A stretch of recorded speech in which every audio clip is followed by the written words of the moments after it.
할렐루야. 2025년 9월 14일 9월의 둘째 주일입니다.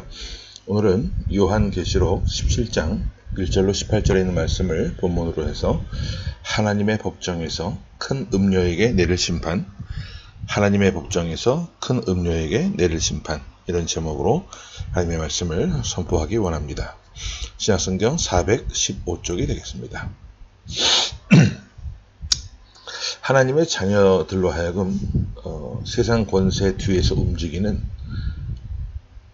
악한 사탄 권세의 실체를 오늘 본문을 보면 우리가 알게 되고 또 깨닫게 되는데, 그 부분에 대한 말씀을 우리가 함께 나누면서 이 시대를 우리가 또 어떻게 살아가야 할지, 또 어떻게 깨어있는 삶을 살아가야 할지 함께 은혜를 나누는 귀한 시간이 되기를 소망합니다.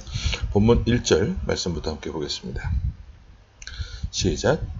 또 일곱 대접을 가진 일곱 천사 중 하나가 와서 내게 말하여 이르되, 이리로 오라. 많은 물 위에 앉은 큰 음녀가 받을 심판을 내게 보이리라. 자, 많은 물 위에 앉은 큰 음녀가 나옵니다. 이것은 이제 15절과 18절에서도 설명이 되는데 잠시 후에 다시 말씀을 나누고요. 그리고 여기 많은 물이라고 하는 것은 뭐냐 하면 백성과 무리와 열국과 방언들, 즉 온 세상과 세상 거민들을 의미하는 말씀이에요. 그리고 음녀라고 하는 것은 그 땅의 왕들을 다스리는 큰 성, 즉 바벨론을 말하고 있는 것이고요. 고로 이 말씀들을 정리해보면 많은 물 위에 큰 음녀가 앉았다는 것은 바벨론이 세상 사람들 위에 앉아서 그들을 뭐하고 있었다? 통치하고 지배하고 있었다는 것이 됩니다. 그리고 큰 음녀는 세력이 거대하다는 뜻을 갖고 있는데, 하지만 이렇게 강성해 보이는 음녀의 운명은 심판이요 멸망이라고 하는 것을 우리가 알게 됩니다. 계속해서 2절 말씀을 보겠습니다. 시작. 땅의 임금들도 그와 더불어 음행하였고 땅에 사는 자들도 그 음행의 포도주에 취하였다 하고, 성경에서 음행한다는 말씀은 뭐냐 하면 하나님과 사람의 관계에서 사람이 하나님을 떠날 때, 즉 은혜의 자리에서 이탈할 때, 사명의 자리에서 이탈할 때, 부르심의 자리에서 이탈할 때 쓰이는 말입니다. 인간은 하나님 옆에 붙어 있을 때 비로소 행복하도록 만들어졌는데, 하나님을 떠나게 되면 사탄의 영향을 받게 되고 그 사탄의 가치관대로 살게 됩니다. 이것을 영적 음행이라고 말씀하는 거예요. 그래서 음녀라고 하는 것은 거짓 종교와 거짓 예배를 말하고, 땅의 임금들은 세상을 지배하는 세력들을 말하고, 음행의 포도주는 그런 악한 것들에 완전히 젖어서 살아가는 모습을 의미하고 있습니다. 이어서 4절 말씀을 보겠습니다. 시작. 그 여자는 자주빛과 붉은빛 옷을 입고 금과 보석과 진주로 꾸미고 손에 금잔을 가졌는데 가증한 물건과 그의 음행에 더러운 것들이 가득하더라. 자주빛과 붉은 빛 옷을 말씀하고 있는데, 이것은 그 당시 요한이 살았던, 사역을 하던 그 당시 로마 사회에서 부자나 권력자들만이 입을 수 있었던 아주 특별한 옷을 말합니다. 그리고 금과 보석과 진주로 꾸몄다고 했는데, 이것은 그 음녀가 부와 권세를 바탕으로 온갖 사치스러운 생활을 하고 있었음을 보여주고 있는 거예요. 그녀가 든 금잔에는 가증한 물건들이 가득했어요. 그 가증한 물건들은 바로 우상 숭배와 관련된 것들을 말합니다. 그리고 더러운 것으로 가득 찼다. 이 말은 육체적인 음란으로 가득했다는 겁니다. 계속해서 5절 말씀 볼게요. 시작. 그의 이마에 이름이 기록되었으니 비밀이라 큰 바벨론이라 땅의 음녀들과 가증한 것들의 어미라 하였더라. 음녀의 이름은 비밀이라고 했어요. 사람들이 자기들이 섬기는 그 바벨론이 거짓되었다고 하는 것을 모르고 있었다는 겁니다. 그리고 바벨론과 땅의 음녀들과 가증한 것들의 어미다라고 했는데, 음녀는 세상의 모든 나라와 그 백성을 죄악으로 먹이고 양육하는 그런 어미에 해당하는 자입니다. 모든 세상 죄악의 배후에 도사리고 있는 죄악의 총사령부인 것이죠. 거짓된 행복으로, 거짓된 행복을 통해서 겉모습은 화려해 보이고 현란한데 그 내부를 면밀하게 살펴보면 절망과 공허감 뿐이고 거짓된 웃음으로 가득 찼다라는 거예요. 여러분들 술집에서 근무하는 그 아가씨들이 손님들을 향해서 웃음을 보이죠. 그 웃음이 무슨 의미입니까? 그런 모습을 생각을 해보시면 좋을 것 같아요. 진실한 하나님의 백성은요, 세상적인 화려함이 아니라 영적인 진실함을 추구해야만 한다 하는 사실을 꼭 기억하실 수 있기를 바랍니다. 이어서 6절을 봅니다. 또 내가 보매 이 여자가 성도들의 피와 예수의 증인들의 피에 취한지라 내가 그 여자를 보고 놀랍게 여기고 크게 놀랍게 여기니. 자, 여기 보면 성도들의 피와 예수의 증인들의 피에 취했다라고 이야기를 하는데, 여기 나오는 성도들은 하나님의 자녀들, 그리고 예수의 증인들은 복음을 위해서 박해받고 순교당한 사람들을 말합니다. 음료가 이들의 피에 취했다라고 하는 것은 그가 성도들을 박해하고 죽이는 것을 서슴지 않았다는 거예요. 계속해서 7절이에요. 시작. 천사가 이르되 왜 놀랍게 여기느냐? 내가 여자와 그가 탄 7머리와 10뿔 가진 짐승의 비밀을 내게 이르리라.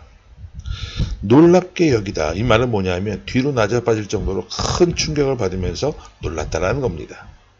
음녀가 저지르는 죄가 하나하나 면밀히 그 죄악들을 살펴보니까 너무나 악해서 요한이 경악할 수밖에 없었다라는 거예요.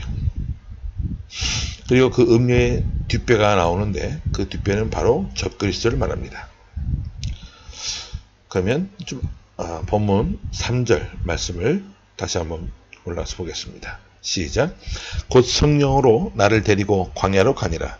내가 보니 여자가 붉은빛 짐승을 탔는데 그 짐승의 몸에 하나님을 모독하는 이름들이 가득하고 7머리와 10뿔이 있으며. 자, 광야가 나옵니다. 이 광야는 음녀가 지배하고 활동하는 세상 뒤에 있는 어둠의 실체, 즉 사탄이 지배하고 있는 영역들을 말해요. 그리고 붉은빛 짐승이 나왔는데, 이것은 우리가 전에 살펴보았던 요한계시록 13장에 나오는 그 적그리스도를 말해요. 음녀가 이 짐승을 타고 있었다는 것은 세상을 지배하는 거짓 종교 세력인 바벨론이 적그리스도의 영적인 권세를 등에 업고 있었다라고 하는 것이죠. 그리고 하나님을 모독하는 이름들이 가득했다고 했는데, 적그리스도가 거짓 종교 세력인 바벨론을 통해서 퍼뜨리고 있는 것은 하나님을 대적하고 성령님의 성품과 반대되는 것들이에요.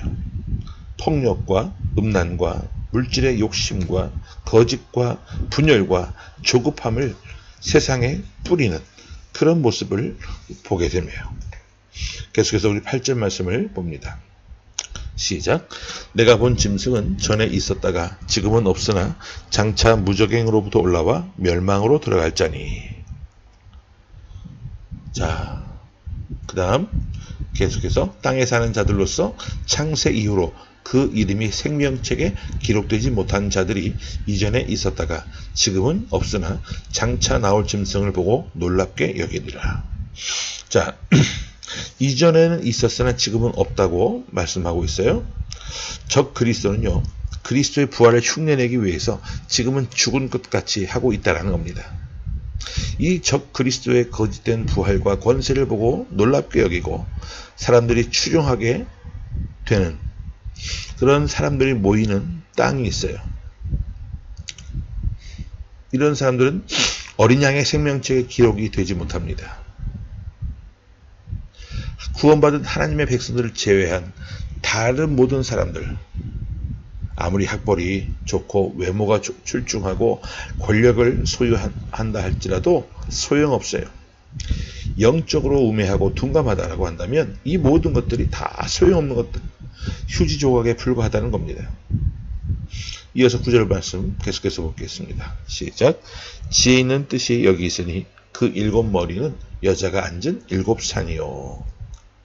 자, 여기서 말씀하는 지혜는 영적인 지혜를 말하는데, 짐승은요 7머리를 갖고 있어요.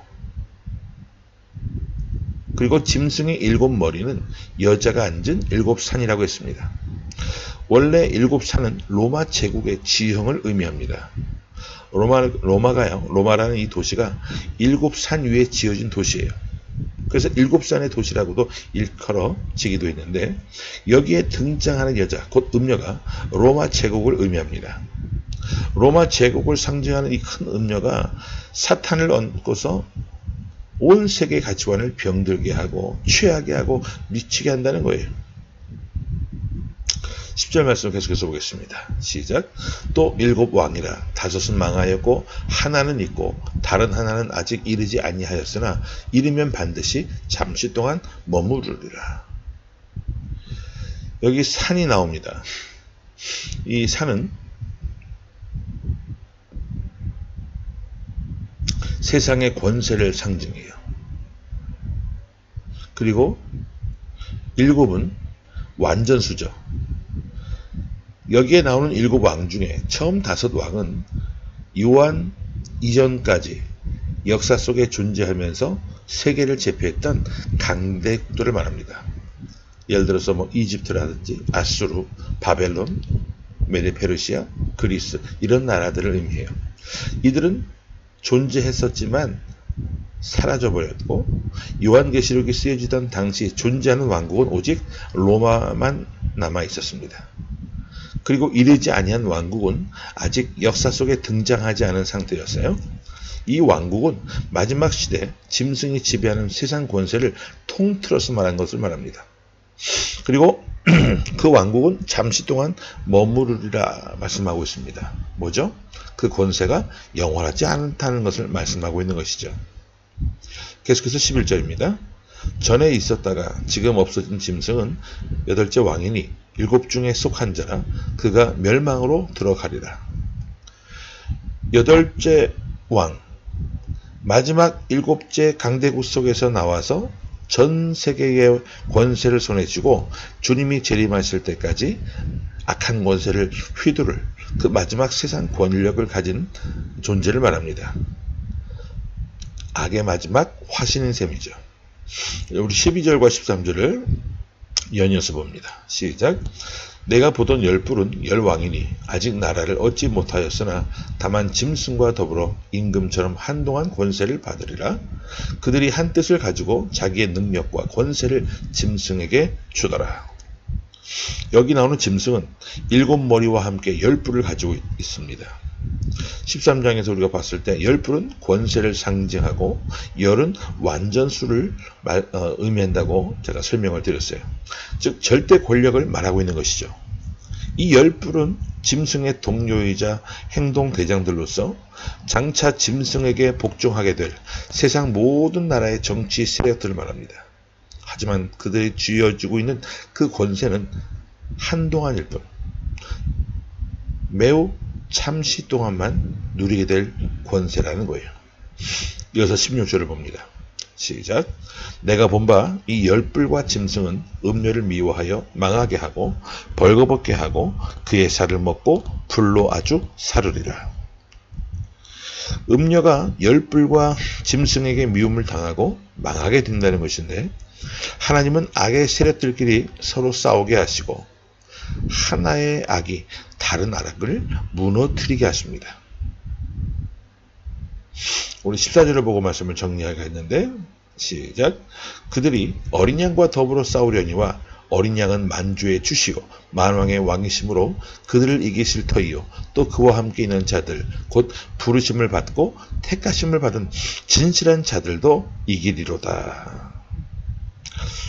여러분, 이 악의 세력들의 마지막 운명은요, 어린 양 예수 그리스도의 손에서 끝이 나게 됩니다. 만주의 주가 되시고 만왕의 왕이 되신 예수 그리스도께서 최후 승리를 하시게 되고, 그와 함께 예수 그리스도와 함께한 모든 성도들도 이긴 자가 될 수 있다는 거예요. 말씀을 정리하면, 여러분들 주님과 함께하기 위해서 늘 깨어서 기도할 수 있는 영혼의 소유자가 되시기 바랍니다. 늘 말씀을 상고하는, 말씀을 읽고 묵상하고 연구하며 그 뜻대로 살고자 몸부림치는 그런 삶을 사실 수 있기를 바랍니다. 그것이 진정한 성도의 모습이고 복 있는 자의 모습들이에요. 환경에 따라서 기분 따라서 자기 감정 따라 살아가지 마시고 어떤 상황과 환경에서도 핑계대지 말고 끝까지 충성하며 살 수 있는 존재가 되시기 바랍니다. 날마다 예수 그리스도의 보혈의 공로를 힘입어서 은혜 안에 거하는 삶을 통해 앞으로 나아갈 때 최후 승리를 얻는 저와 여러분의 모습이 될 줄로 믿습니다. 아멘. 함께 말씀을 기억하면서 기도합니다. 참 좋으신 하나님, 은혜를 감사합니다. 언제나 늘 깨어서 주님과 동행하는 그런 삶을 우리가 살 수 있도록 우리에게 더 귀한 믿음을 허락해 주옵소서. 택한 번 성도답게 늘 진실하고 순전하고 거짓이 없는 삶을 살게 하여 주시고, 어떤 환경이나 상황에 따라 우리가 뒤로 물러나거나 핑계대는 삶이 되지 않고 오직 끝까지 말씀의 능력을 부여잡고 순종하는 삶이 되게 하여 주옵소서. 예수의 보혈의 공로를 날마다 힘있게 하시고 은혜 안에 거하며 승리하는 우리 모든 모습이 될 수 있도록 하나님 저희와 동행하여 주옵소서. 이 약한 시대를 우리가 살아갈 때에 하나님 늘 저희와 동행하여 주시고 사단의 괴작에 넘어지지 않는 깨어있는 영혼의 소유자들 될 수 있도록 언제나 늘 항상 함께하여 주시고 충만함으로 이끌어 주옵소서. 살아계신 예수 그리스도 이름으로 감사하며 간절히 기도하옵나이다. 아멘.